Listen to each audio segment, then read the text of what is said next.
Hey guys, and welcome back to my weekly reading vlog where every time I finish a book, I hop on the camera and let you know my thoughts and feelings about it, and then let you know what I'm going to be reading next. So, confession time. It's Wednesday. I actually finished The Tea Master and the Detective on Monday. Now, I finished it in the evening, and so, when I finished it, my thoughts were really scattered, and so I didn't want to jump on the camera when I was I didn't know what I would even say about it. And then I just couldn't find time to film yesterday because such is my life right now. So that's what you're getting now. But I did finish it, and overall, I liked it. Now, I think that it's not. In some ways, it's a really easy read. Like the writing style is actually decent. There is some jargon in there, so you do kind of have to pay attention. But my overall, I feel like there's stuff that I'm missing a little bit of. I got the general picture, but I think I'm missing some details. So I want to, honestly, I think I'm going to want to reread this. But essentially, I gave a description last time, but you guys, this is really just Sherlock Holmes in the future, far future, in space with Vietnamese culture. And Watson is the living ship. A living spaceship. That's really what it is. And there's even allusions made to it in the book. Okay, so it's that's what we're working with. And it's actually done really well. I liked the characters. I did have an issue with the mind ship. Somebody on Goodreads pointed out that the mind ship, the living ship, is very one note in that they're so one dimensional. We only see one side of them. And I agree. Now, this is a novella. It's under 100 pages. So to some extent, I'm okay, well, how much development are we really going to be able to get? Especially when we're focusing on two different characters and solving a mystery. If it were just an exploration of this mind ship, then maybe we could do more development, but it wasn't, and we only had 100 pages. So in some ways, I'm a little bit forgiving, but in other ways, I'm just so just make it longer, which is not the point of a novella. I know. But in any case, I thought a lot of this stuff was interesting. I liked the mystery. I think I missed some details, and I do want to reread it. So I think I ended up giving this 3.5 stars, but on Goodreads, I rounded it down to 3, that. I felt more comfortable in the 3 to 3.5 range.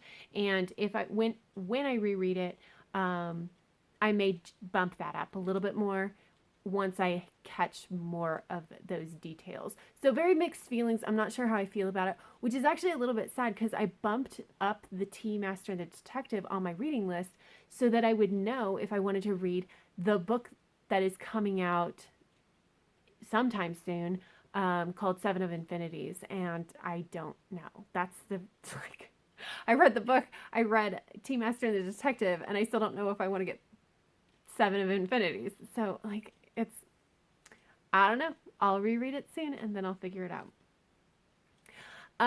But there was another thing that I finished today, and that is actually, okay. I do spend some time on the hell site that is Tumblr. I have a very small curated space, and so it's not nearly so bad. But one of the things that I do like to read is there is a blog that is writing prompts, and that's all it does. It just gives out writing prompts, and people will use that as inspiration and then post their short stories. And so sometimes I like to go read those. And I read one today that was so good. And the prompt was basically just, you're a childcare worker who is in the toddler room, and the world is you, and that's where you are when you find out that the world is going to end. And the person who wrote this, they did such an interesting style to it. It just worked so well. And I know that that's not typically what people talk about in their reading vlogs. They talk about books, but honestly, this is what I'm reading, and this is what I'm enjoying. This is what made me cry today. And so I wanted to share it with you guys. So I will go ahead and leave it linked down below. Obviously, I can't give too much more about the premise without giving away the whole thing because it is a short story. But I do encourage you to check it out. It's 10 to 15 minutes of reading. It's really not long. But yeah, the structure of it was really interesting. I was amazed at the emotions that the author was able to invoke in such a short amount of space. So yeah, if that sounds interesting to you, you should definitely check it out.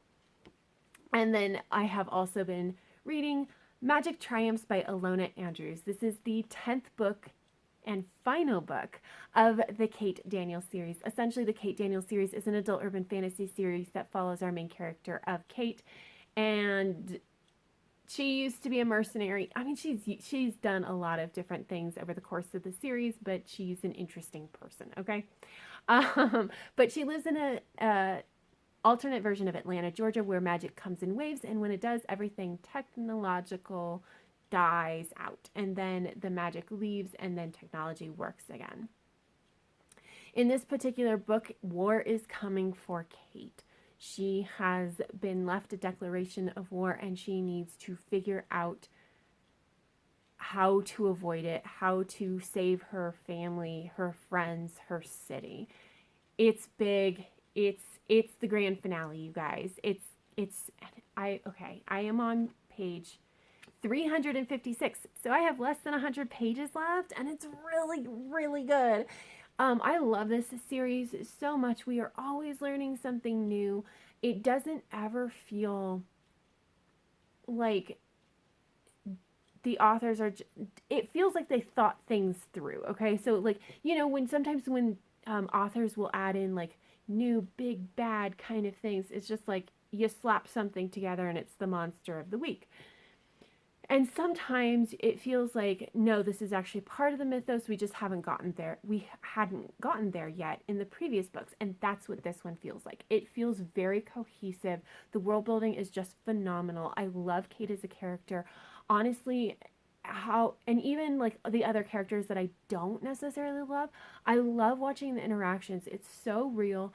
I just adore these books. Like, I am so glad that I stuck with this series. So, yeah, less than 100 pages. I don't know if I'm going to read it tonight. Maybe. I might stay up really late and finish reading it tonight. If I don't read it tonight, I'm going to read it tomorrow. Tonight, I have to decide between finishing my book and playing Fallout 4. We'll see which one wins. Either way, you're going to get an update from me very, very soon. But that's it for now. Bye. Hey guys, it is Thursday night, and as predicted, I have finished Magic Triumphs by Ilona Andrews, the 10th book in the Kate Daniels series, and this was just really, really good. This is just a good book. It was a beautiful finale to this series too. That's the other thing. Like, it wasn't just a really good book in and of itself. It was a really good series ender. And so I'm really, really excited about that. I mean, it had everything you wanted, like big high stakes battles, basically every character who's been a secondary character and you could become attached to shows up in this book. We do kind of get a feel for like what their future is gonna look like. It was lovely while still not being super overwhelming with all of that stuff, and really focusing very nicely on the plot. The ending was a little bit of a clean ending, a little bit more clean than I would have expected, but honestly, it didn't feel out of place. I will say that. Like, even though it was a little bit cleaner than I would have liked, it wasn't out of place. And so I'm not, like, I might side eye a little bit, but it's not a big gripe. But overall, I really just love this series. I am so glad that I continued on with it.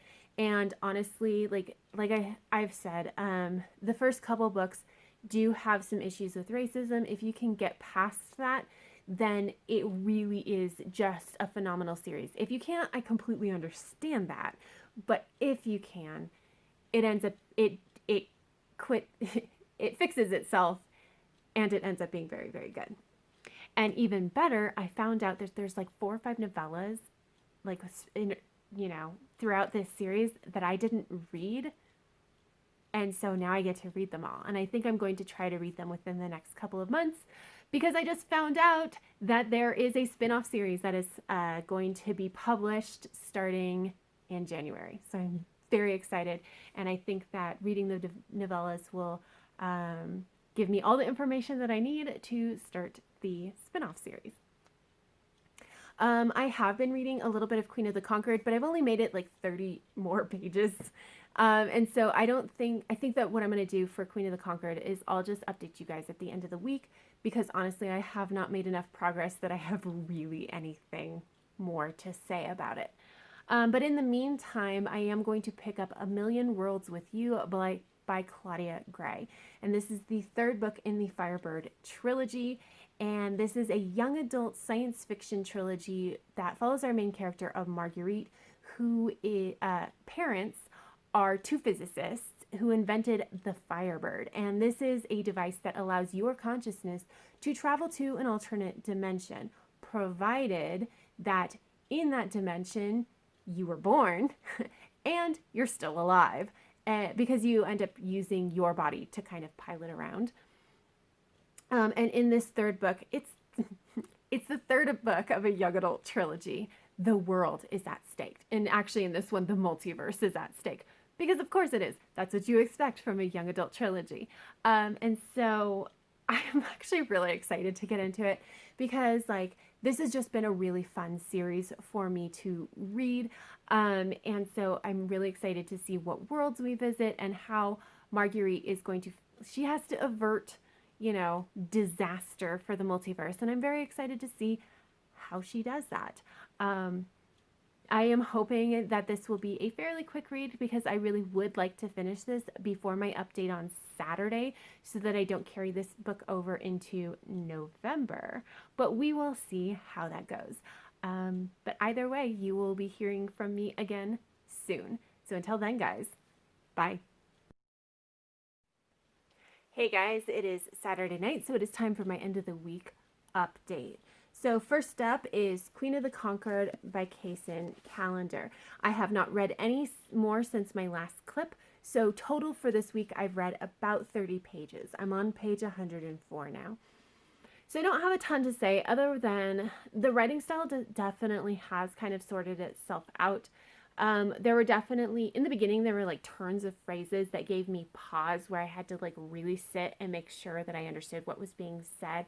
But I really haven't run into that in much in the last 30 pages. So it is a lot easier to understand.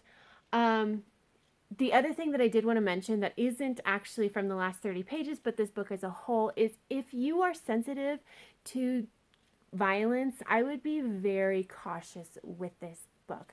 This is a slave-owning people, and unfortunately, slaves are frequently treated as less than animals. They are treated in a way you would not even do to an animal that you own. And so, and the thing is, the way that it's described is not super graphic. It's just very almost detached, which in its way is just as bad as being super graphic. And honestly, like, it's, to me, it's fairly vivid. So again, if you're sensitive to violence, be very cautious with this one, because it's not every single page, but it is frequent enough, and there are constant reminders that this is a very violent kind of world that Sigourney lives in. So there you go. But the book that I am in the middle of and concentrating, I guess, not in the middle, I'm in the middle of both of these books, you guys. But the book that I am concentrating on was A Million Worlds with You by Claudia Gray, the third book in the Firebird trilogy. And I am not as far in this as I thought I would be. I'm about a third of the way through. And I was kind of hoping to be finished, but that's just not going to happen. Honestly, like, it's Halloween. It's Halloween tonight, so happy Halloween. But there are like activities that we kind of planned for our kids to make up for not going trick-or-treating. And there were like last minute additions and all kinds of stuff. And so I just didn't have time. And honestly, even when I do have time, I'm not as inclined to read, because right now I am so anxious about our election on Tuesday. If you haven't voted, you should make a plan to go vote. But I'm so anxious about the election that it's really been difficult to focus on reading as for any length of time. And so I'm just not as far as I was kind of hoping. But also, this book is not doing it for me in the same way that the previous two. It's not bad, and it's definitely along in the same vein. But Marguerite is 18, and she very much acts like an 18-year-old, which at this point I really don't want. Like, I want her to just be a little bit more mature than she is. But it's not even that, like, she's super immature. It's just that, like, she has her ideas about how things work, and she doesn't have a life experience to have had these ideas challenged. And so you're just like, I completely understand why you think this, but also you're wrong. And so it's really been a struggle to read some of this, especially because it colors her interactions with somebody else. So one of the other characters had their soul splintered. Essentially, different parts of his soul were put into different parallel worlds, and Marguerite had to go track them down and put them all back together into the same body. So he's traumatized, and he's grieving, and he's freaked out by what he saw in these other worlds, and he thinks he might be broken because he feels his feelings in a way that he hasn't in a really long time. Like, he's worked really hard to suppress anger and some of this, like, deal with his anger better or whatever. And it's coming much closer to the surface now. And so he's freaked out, and it's only been a couple days, and she's sitting there and just like, you're not broken. You can totally, like, we can heal you together.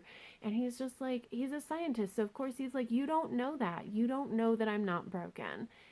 And I'm sitting here going, it's only been a couple days. Neither of you know. And he's pretty good that he's just like, we don't know. But she is like, and I'm just like, oh, you're so 18. You were so 18. And so, like, that's kind of like, because that's such at the forefront of Marguerite's thoughts, I'm reading a lot about that. And I'm like, I just don't care, which is sad because we've already jumped to 3 different worlds, and it's so interesting. And I love, like, even the little snippets when they're not in the world for very long is just so interesting, and I love it.